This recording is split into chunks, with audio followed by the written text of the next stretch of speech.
전 세계의 기독교 교회들은 금년 12월 3일 오늘부터 시작해서 24일 크리스마스 이브까지 대강절 절기로 지키게 됩니다. 대강절이라는 것은 우리를 찾아오시는 그리스도를 기다리는 절기를 말하고 있습니다. 왜 그리스도인들이 대강절 절기를 지켜야 되는 세 가지 이유가 있습니다. 첫째는 2000년 전에 하늘 보좌를 버리시고 육신의 몸을 입고 이 땅에 오신 탄생하신 그리스도를 회고하는 그런 회고뿐만 아니라 지금 우리들의 마음과 삶의 현장에 말씀과 영으로 임재해 주시기를 기다리는 절기이기 때문입니다. 두 번째는 아직도 주님을 거부하고 예수님을 구세주와 주님으로 영접하지 않은 불신의 세계에도 임재해 주실 것을 기도하면서 기다리는 절기가 되는 것입니다. 세 번째는 약속하신 대로 심판주로 재림하실 그리스도를 기다리는데 그 의미가 있는 것입니다. 우리가 창세기 1장에 보면은 천지 만물의 창조와 인간 창조에 대해서 말씀을 해 주셨는데 요한복음 1장을 통해서 보면 그리스도로 말미암아 이루어지는 구속의 역사로서의 재창조를 말씀해 주고 있습니다. 한 사람 한 사람이 예수님을 믿고 거듭나 영생을 얻어 믿음의 공동체 곧 교회가 형성되게 되면 하나님 나라가 점점 확장되어가고 신령한 의미에서 재창조가 이루어지게 되는 것입니다. 그래서 요한복음 1장부터 21장까지의 총 주제를 우리는 말씀이 육신이 되어 이게 주제가 된다는 것, 또한 다른 말로 표현하면 성육신, 하나님이신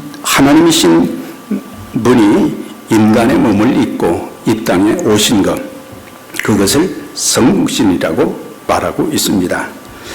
오늘 1절에서 5절까지 봉독한 그 말씀 보면은 태초에 말씀이 계시니라, 이 말씀이 하나님과 함께 계셨고 이 말씀은 곧 하나님이시라고 하는 그런 말씀이 있는데, 여기에서 이 창세기 1장의 태초는 하나님께서 천지 창조의 사역을 시작하신 시점을 창세기 1장에서는 태초라고 했는데, 요한복음 1장에서는 이제 그 태초가 언제부터냐, 바로 영원전부터 계셨다.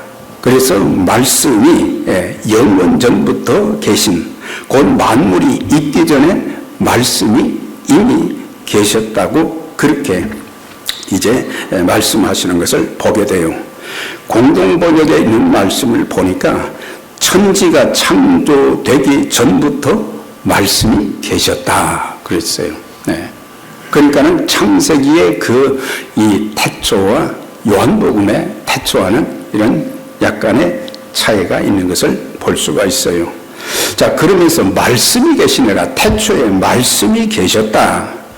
그래서 한마디로 말씀은 곧 그리스도를 가리키고 있습니다만은, 우리가 성경 원문을 이렇게 자세히 살펴보면은 그 말씀을 하나님 또는 예수님 그렇게 기록이 되지 않고 로고스라는 단어로 사용된 것을 보게 됩니다. 그래서 로고스라고 한 이유는 당시 헤랄라 철학의 영향을 많이 받은 사람들을 상대로 복음을 전할 때에 그들이 알고 있는 단어, 그 로고스라는 단어를 빌려서 사용한 것을 보게 돼요. 그럼 로고스는 어떤 존재인가? 하나님과 인간의 중개자로 피조물 중에서 가장 높은 자다. 이것은 예수 그리스도를 하나님을 지칭하는 데는 전혀 맞지를 않는 거예요. 왜냐하면 그리스도는 피조물이 아니신 창조주이시기 때문에. 그래서 로고스라는 말은 이제 헬라 철학을 숭상하는 사람들에게 효과적으로 복음을 전하기 위해서 사용된 대체한 그런 내용인 것을 알 수가 있어요. 그래서 헬라인들에게는 로고스로, 히브리 유대인들에게는 이제 뭘로 표현했냐? 하나님의 아들이라. 하나님이라고 하면은 종교 지도자들은 난리가 났거든요. 그래서 하나님의 아들로 그렇게, 또한 로마인들에게는 로드, 주라고 하는 그런 이제 단어를 써야 로마인들에게는 좀 더 설득력 있게 복음이 전해지기 때문에 그렇게 사용했다고 하는 거예요. 그러므로 말씀은 곧 예수 그리스도가 되신다는 것을 구체적으로 여기서 우리에게 알려주고 있는 것을 보게 되고, 그 다음에 만물이 그로 말미암아 지은 바 되었다. 3절에 그랬죠. 만물이 그로 말미암아 지은 바 되었으니 지은 것이 하나도 그가 없이는 된 것이 없다. 이 말은 바로 그 로고스이신 그 주님은 어떤 분이시냐? 창조주가 되신 분이시다. 하나님이시라고 하는 것을 말씀해 주고 있어요.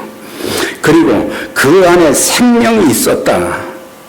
여기서 생명은 단순히 목숨 그걸 말하기보다는 우리 주님께서는 영생의 소유자이심을 가르쳐 주고 있는 것입니다. 그리고 빛이 어두움에 빛이 돼 어두움이 깨닫지 못했다고 하는 것은 바로 주님이 빛으로 이 땅에 오셨다고 했는데, 그 빛은 단순히 밝음만을 의미하는 것이 아니라 구주라는 그런 의미인 거예요. 그분이 이 땅에 오신 것은 구주로 오셨다고 하는 거예요. 그래서 예수 그리스도를 믿는 자들마다 이제 앞서서 죄의 회개를 통해서 죄사함을 받게 되고, 또한 그리스도를 우리 마음에 영접함으로 죄사함과 더불어 우리는 하나님의 자녀가 되고 영생을 얻게 된다고 하는 거죠. 그래서 주님께서 구주로 이 땅에 오셨지만 사람들은 영적인 소경이 되어서 생명의 구주이신 예수님을 전혀 알아보지 못했다고 하는 거예요. 바로 예수님께서 이 땅에 오셨을 그 당시뿐만 아니라 인간의 역사를 통해서 보면 얼마나 많은 사람들이 영적인 소경으로 살아가고 있는지, 그 영적인 소경으로 살아가는 사람들에게 생명의 복음을 전해서 그들로 하여금 예수 그리스도를 만나게 하고 하나님의 자녀가 되게 하고 그들로 하여금 하나님의 뜻을 이루는 도구들로 쓰임받기를 원하시는 하나님의 뜻이 있다는 것을 우리는 여기서 알 수가 있는 것입니다.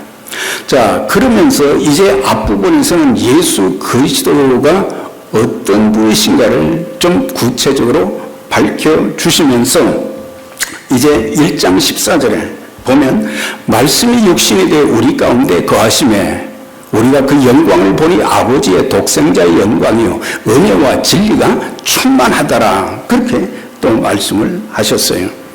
여기서 말씀이 육신이 되어 우리가 뭐 별로 이상하게 생각이 안 들기도 하지만 좀 확실히 살펴보면 왜 말씀이 사람이 되어라고 하지 않고 육신으로 그렇게 말했는가?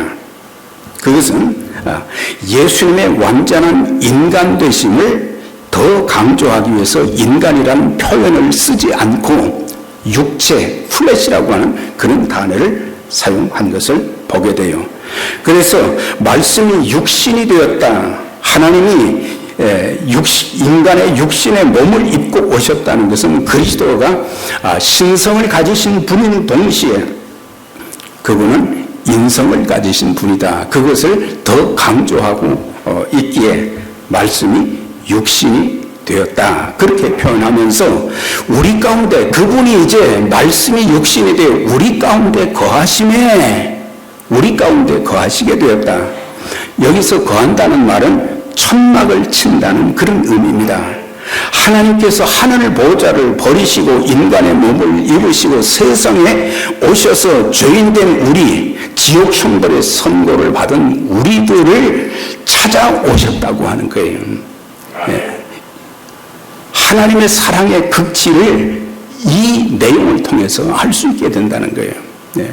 우리는 죄로 인해서 버려진 존재요, 하나님의 진노를 산 사람들이요, 하나님의 심판을 받고 영원한 지옥 형벌을 받아야 마땅할 소망이 없는 그런 자들이었는데, 하나님께서는 이제 인간의 몸을 입으시고 이 땅에 오셔서 저들과 같이 지나시면서 저들에게 천국 복음을 통해서 이제 죄사함과 더불어 구원받을 수 있는 그런 길을 열어주신 것을 볼 때에 하나님의 사랑이 얼마나 크고 놀라운가. 아까 이상희 형제님이 찬송을 딱 시작하자마자 눈물을 팍 쏟더라고요. 네.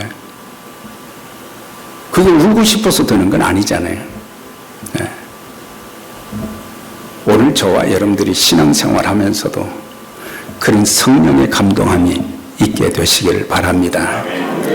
종교 지도자들처럼 바리새인, 서기관, 제사장들 이런 사람들은 그냥 주님이 생명의 복음을 그렇게 전하시는데도 이 사람들은 전혀 감동이라는 것이 없었어요. 깨닫는 것도 없었어요. 오히려 예수님의 그 하시는 말씀을 꼬투리를 잡아가지고 어떻게 하면은 예수님을 잡아서 죽일까, 이런 것에만 관심을 가졌지.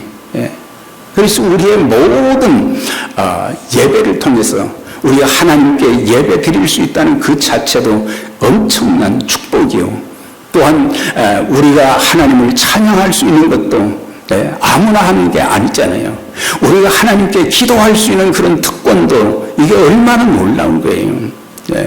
하나님과 교제할 수 있을 뿐만 아니라 더 나아가서는 우리가 그 기도를 통해서 우리 인생의 모든 문제들을 또 하나님의 도우심, 또 예수님의 도우심을 통해서 해결받기도 하고, 성령의 능력을 힘입어서 험한 세상에서 우리는 담대하게 하나님의 자녀답게, 하나님의 종답게 살아갈 수 있는 그런 존재들이 되어지고, 내가 살아있음도, 내가 건강을 유지하는 이 모든 것들도 하나님의 사랑과 은총 가운데서 되어지는 일인데, 우리는 그런 감동이 없이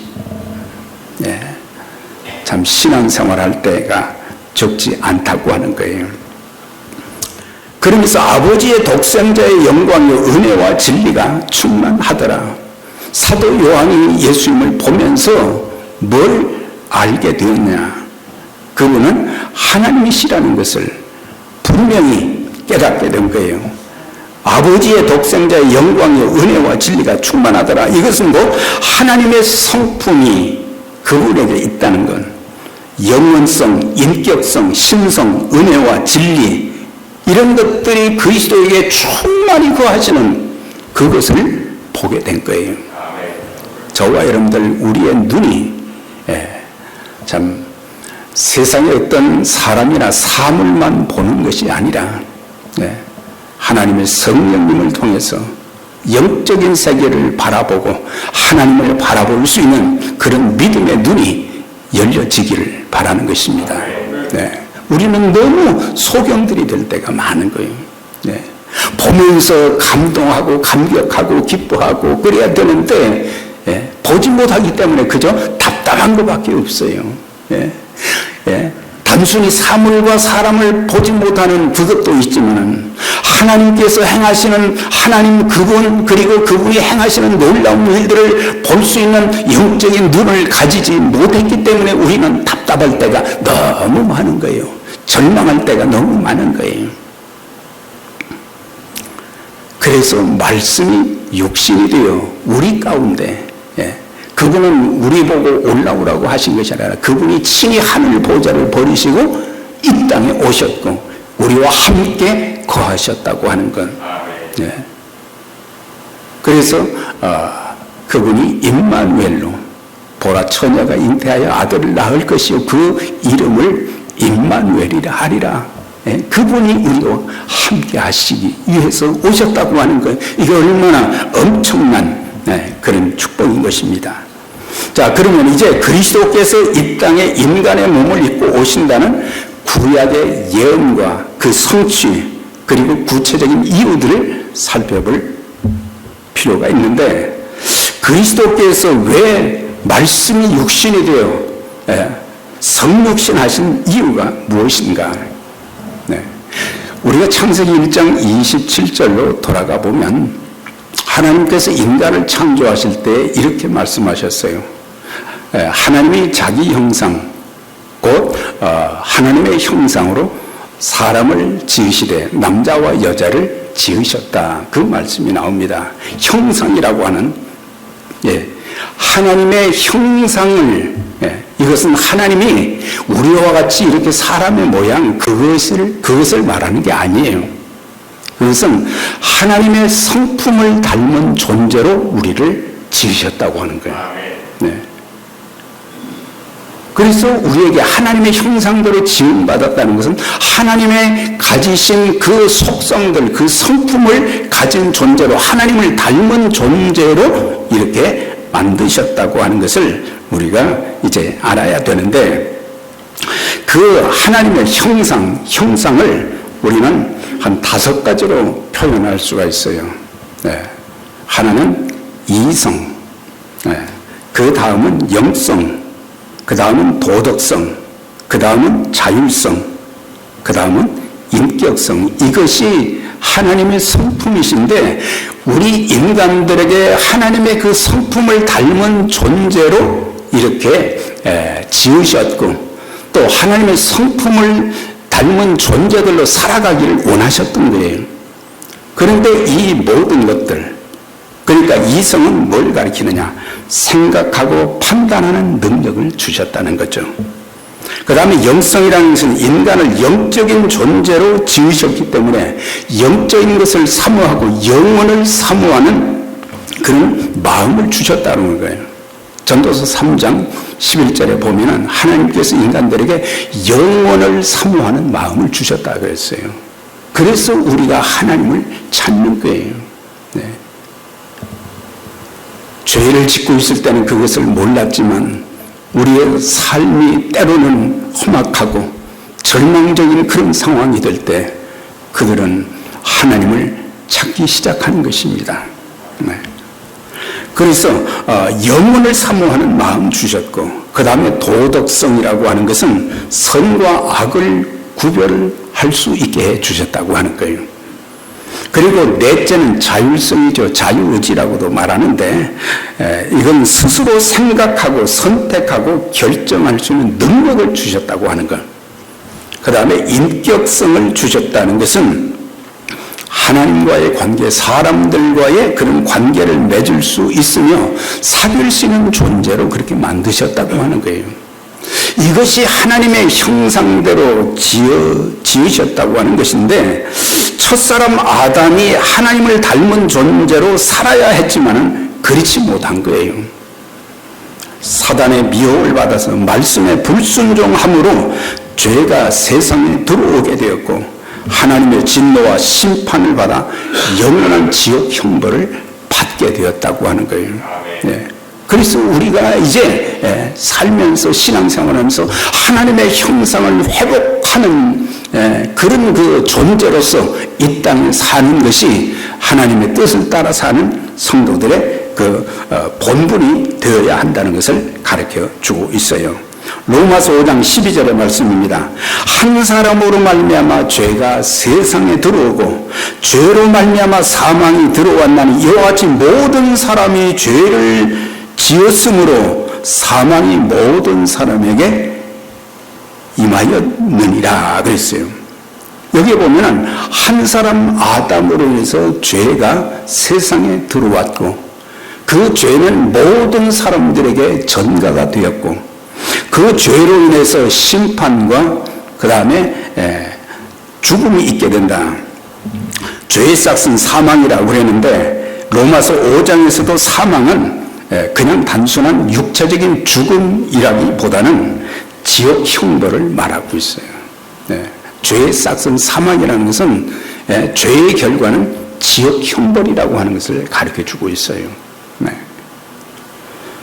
하나님께서는 인간이 이렇게 죄로 인해서 영원히 멸망하게 될 것을 너무 안타깝게 여기신 거예요.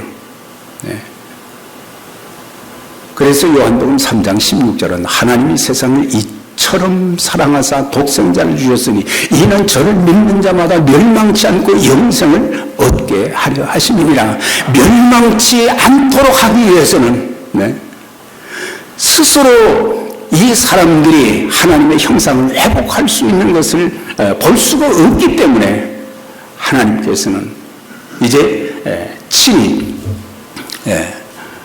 예수 그리스도를 육신의 몸을 입고 이 땅에 보내주시고 우리의 모든 죄를 속해 주시기 위해서 십자가에 고난받아 죽게 하시고 우리의 모든 죄를 다 짊어지시고 죽으심으로 죄사함 받을 수 있는 길을 부활하심으로 우리가 영생을 얻을 수 있는 그런 축복을 우리에게 주셨다는 것이 이것이 엄청난 비밀이요 엄청난 복음인 것입니다.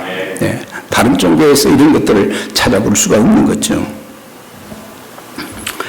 자, 그래서 독생자 예수님을 이 땅에 보내주시어 죄와 사망에서 건져주시기 위해서 하나님이 세우신 플랜이 바로 예수 그리스도를 보내주시는 것이었다. 그래서 이사야 7장 14절에 보면 보라 처녀가 잉태하여 아들을 낳을 것이요. 처녀가 잉태하여 성령으로 잉태된 바로 그분이 이제 이 땅에 오신 예수 그리스도라는 것을 알 수가 있죠. 그래서 구약에 예언되었던 그런 내용들이 이제 실제적으로 어떻게 이루어지는지 그런 것들을 볼 수가 있는데 미가서 5장 2절에서는 유대 땅 베들레헴에 탄생하실 것, 스가랴 9장 9절에는 예수께서 유대의 왕으로 나귀 새끼를 타시고 예루살렘에 입성하실 것, 그 다음에 구약의 복음이라고 하는 창세기 3장 15절의 말씀이에요. 여자의 후손은 내 머리를 상하게 할 것이요 너는 그의 발꿈치를 상하게 할 것이다. 여기서 사탄은 어떤 존재냐? 예수 그리스도의 발꿈치 정도밖에 상하게 할 수 없다는 거예요. 그런데 여자의 후손인 예수 그리스도는 어떻게 하신다고요? 머리를 상하게 한다는 거죠. 사람의 머리가 상하면 사람은 살 수 없는 거예요. 다시 말하면 사탄은 예수님을 십자가에 고난받게 하시고 죽게 하는 그런 역할까지는 했지만 예수님께서는 부활하심으로 사단의 역사를 한 번에 그냥 무너뜨리시고 죄사함과 구원, 영생을 얻을 수 있는 그런 길을 열어주셨다고 하는 거예요. 그래서 우리가 이 부활의 이 그리스도의 죽으심과 부활, 복음이라는 그 자체가 바로 고린도전서 5장 1절 2절에 보면 사도 바울이 고린도 교인들에게 내가 너희에게 전한 복음을 너희로 알게 하느니 그러면서 복음에 대해서 잘 깨닫지를 못했어요. 복음이라는 것이 뭐냐? 성경대로 그리스도께서 우리 죄를 위해서 죽으시고 성경대로 사흘 만에 부활하신 것, 그것을 복음이라고 했어요. 단순히 기쁜 소식이 아니라 세상에서 가장 기쁜 소식이 뭐냐? 예수께서 우리의 죄를 대신 짊어지시고 죽으셨다고 하는 것. 그 다음에 우리의 영생을 주시기 위해서 부활하심으로 살아나셨다고 하는 것. 이런 그 복음의 놀라운 그 능력, 그 축복이 있게 되는데, 그래서 사단이 아무리 발버둥을 치고 또 마지막 시대에 참 가정을 파괴하고 또 한 인생을 파괴하고 세상을 파괴시키고 하나님의 사역이 이루어지지 못하도록 별의별 방법을 다 써도 전능하신 하나님 앞에 그는 아무 힘도 발휘할 수가 없다고 하는 건 결국에 요한계시록 19장, 20장, 21장, 22장에 보면은 이 사탄과 적그리스도 그리고 거짓 선지자 이 삼총사가 지옥 형벌에 떨어지게 되는 것을 볼 수가 있어요. 얼마나 하나님의 일을 많이 방해하고 힘들게 하고 네. 그러기 위해서 우리 모두는 복음의 능력으로 무장하되 성령의 충만함과 능력을 힘입어서 마귀를 날마다 순간마다 대적하고 네. 마귀는 우는 사자와 같이 삼킬 자를 두루 찾고 있다고 말씀하셨잖아요. 마귀의 미혹에 넘어가는 자들이 없이 우리 모두 성령 충만하고 능력받은 자들이 되어서 세상을 이기고 악한 마귀의 일을 대적하여 또 승리할 뿐만 아니라 하나님의 뜻을 끝까지 이루어드리는 일에 복되게 쓰임받게 되시기를 주의 이름으로 축원합니다. 자, 그러면서 이제 이렇게 구약의 성육신 하실 것에 대해서 예언을 해 주셨는데 그것이 이제 마태복음 1장 18절과 21절에 보면은 이제 구체적으로 그 하신 말씀들이 성취되는 그리스도를 이 땅에 보내주신 성령으로 잉태되신 그분이 이제 구주와 주님으로 우리의 주인이 되었다고 하는 것. 그리스도의 나심은 이러하니라. 그 모친 마리아가 요셉과 정혼하고 동거하기 전에 성령으로 잉태된 것이 나타났더니 그랬어요. 네. 요셉이 처음에는 깜짝 놀랐죠. 그러면서 아들을 낳으리니 그 이름을 예수라 하라. 이는 그가 자기 백성을 저희 모든 죄에서 구원할 자이심이니라. 예수 그리스도께서 이제 하늘 보좌를 버리시고 이 땅에 오신 가장 중요한 것은 죄 가운데서 신음하고 고통하는 영원한 하나님의 진노와 심판과 지옥 형벌을 이제 그 상황 속에서 그 고통 속에서 건져내시기 위해서 성령으로 탄생하셨다는 것을 말씀해 주고 있습니다. 그래서 갈라디아서 4장 4절은 때가 참에 하나님의 때가 되니까 이제 구약의 선지자들이 예언했던 그 예수님이 이제 이 땅에 탄생하시게 되었고 그러면서 하나님께서는 그 약속을 실현하기 위하여 인간의 몸을 입고 이 땅에 오신 것입니다. 여기서 인간의 몸을 입는다는 것은 또 뭘 말합니까? 죄의 영향 아래 태어남을 뜻하는 것입니다. 그렇기 때문에 죄가 전혀 없으신 예수님이 죄의 오염을 막기 위해서 동정녀의 몸을 빌어서 탄생하셨다고 하는 것입니다.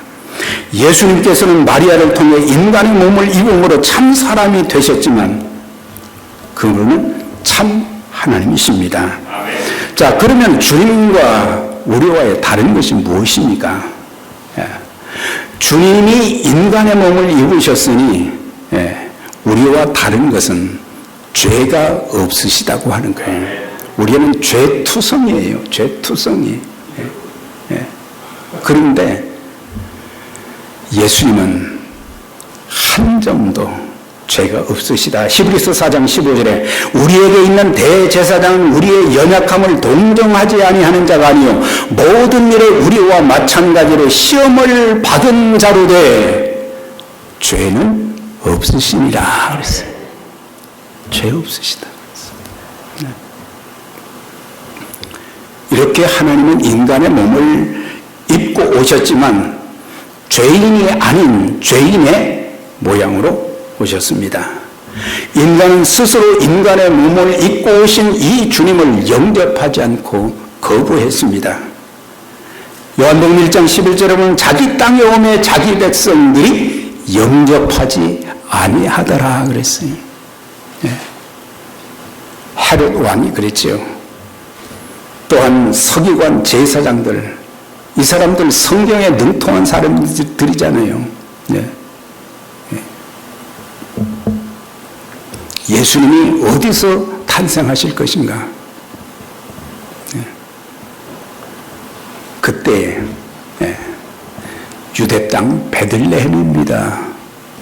성경의 지식을 가지고 있으면서도 이 사람들은 예수 그리스도 오심을 전혀 몰랐던 거예요. 영적으로 너무너무 무지했던 것을 보게 돼요. 우리 모두는 예수를 믿고 구원받은 하나님의 자녀가 된 분들은 하나님의 말씀을 통해서 하나님이 누구신지를 바로 알고, 그래서 영적인 지식에 깊이가 있어야 되고, 그 지식의 말씀인 성경의 말씀들을 통해서 우리가 하나님의 일꾼으로 잘 준비되어서 무장되어서 주님께서 하셨던 그 사역을 이루어가는 일에 우리가 아름답게 쓰임 받아야 될 것입니다. 자, 그러면은 왜 근본인 하나님의 본체이신 분이 하나님과 동등됨을 취할 것으로 여기지 아니하시고 종의 형체를 가져 사람의 모양으로 나타나셨는가? 그것은 하나님께서 인간을 얼마나 죄된 인간들, 진노와 심판을 받을 그 인간들이 너무너무 참 불쌍하고 그들을 사랑하시기 때문에 그분이 하늘 보좌를 버리시고 이 땅에 찾아오셨다고 하는 것입니다. 로마서 5장 8절에 우리가 아직 죄인 되었을 때, 우리가 의인 되었을 때가 아니라 죄인 되었을 때에 그리스도께서 우리를 위해서 죽으심으로 하나님께서 우리에게 대한 자기의 사랑을 확증하셨느니라 그랬거든요. 야, 여기 보면 얼마나 사랑했어요. 우리를 위해서 죽으심으로, 우리를 위해서 죽으심으로 하나님께서 우리에게 대한 자기의 사랑을 정말 사랑하신다는 것을 말로만 한 것이 아니라 구체적으로 보여주는 것이 십자가에 고난받으시고 죽으심이라고 하는 거예요. 또한 죄로 인해 지옥 갈 영혼들을 구원해 주시기 위해서 주님이 친히 고난을 받으시고 죽으셨습니다.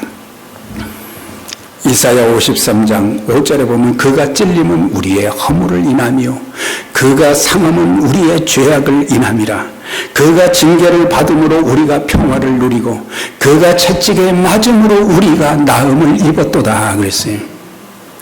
우리의 모든 허물과 죄를 그리스도께서 다 짊어지시고 죽으심으로 죄사함과 더불어 하나님과 우리는 화평을 누리게 되었고 그분이 채찍에 맞음으로 나음을 입었다. 이것을 대부분은 그냥 육체의 질고를 치료해주는 그런 정도로만 생각하는데 그것뿐만이 아니라 죄사함과 구원이 이루어졌다고 하는 것을 가르쳐주고 있어요. 그분이 왜 채찍에 맞으셨는가? 우리를 살리시기 위해서, 우리에게 영생을 주시기 위해서, 영원한 하나님 나라를 우리에게 주시기 위해서, 또 한 가지는 풍성한 삶을 살게 하시기 위해서 그분은 성육신 하신 것입니다. 요한복음 10장 10절에 내가 온 것은 양으로 생명을 얻게 하고 더 풍성히 얻게 하려는 것이니라. 인생의 참된 의미와 목표를 가지게 할 뿐만 아니라 그의 삶 속에 이제 영적인 면뿐만 아니라 육신적인 모든 삶에 있어서 하나님께서는 풍성하게 하시기 위해서 오셨다고 했습니다. 주님은 그렇게 참 우리에게 그런 은총과 사랑과 축복을 허락해 주셨는데 우리들이 그 주님을 바로 믿지 못함으로 인해서 결국에 우리는 풍성한 삶을 누리지 못하고 살 때가 너무 많은 거예요. 앞으로 남은 생에는 예수님 때문에 인생의 의미와 목표가 분명해지고, 그리고 하나님께서 여러 가지 모양으로 풍성케 해주시는 하나님의 은혜를 경험하면서 주님이 이렇게 은혜와 복을 주셨습니다는 아름다운 간증이 있게 되시기를 바랍니다. 자, 이제 성탄을 기다리는 대강절의 첫째 주인데 넷째 주까지 우리가 기도해야 될 제목이 뭐겠습니까? 첫째는 죄를 회개하고 예수님을 구세주와 주님으로 모셔드리는 그런 일들이 이번 대강절 기간에 여러분들 중에 아직도 예수님을 만나지 못한 분들이 혹시라도 있다면, 여러분들 가족 중에 그런 분들이 있다고 하면 기도하면서 복음을 전하고, 그래서 그들 모두 다 예수님 만나는 그런 축복을 누리는 대강절기가 되시기를 바랍니다. 또 하나는 그리스도의 겸손을 삶 가운데 실천하는 거예요. 하늘 보좌를 버리시고 이 땅에 오신 것은 그만큼 그분이 겸손하신 분으로, 주님이 친히 말씀하셨잖아요. 마태복음 11장에 나는 마음이 겸손하고 온유하니 나의 멍에를 메고 배우라 그랬어요. 예수님의 그 겸손은, 오늘은 다 자기만 높아지려고 하고 다른 사람은 짓밟고 죽이고 일어서려고 그러잖아요. 예수님은 그러지 않으셨거든요. 우리 모두가 서로 겸손하게 예수님 닮은 온유와 겸손이 있어지면서, 그 다음에 중요한 게 화목하는 거죠. 불화의 도구가 아닌 화목의 도구가 되어야 할 것입니다. 고린도서 5장 18절에 저가 그리스도로 말미암아 우리를 자기와 화목하게 하시고 또한 우리에게 화목하게 하는 직책을 주셨다 그랬어요. 우리는 피스 브로커가 아니라 피스메이커가 돼야 된다.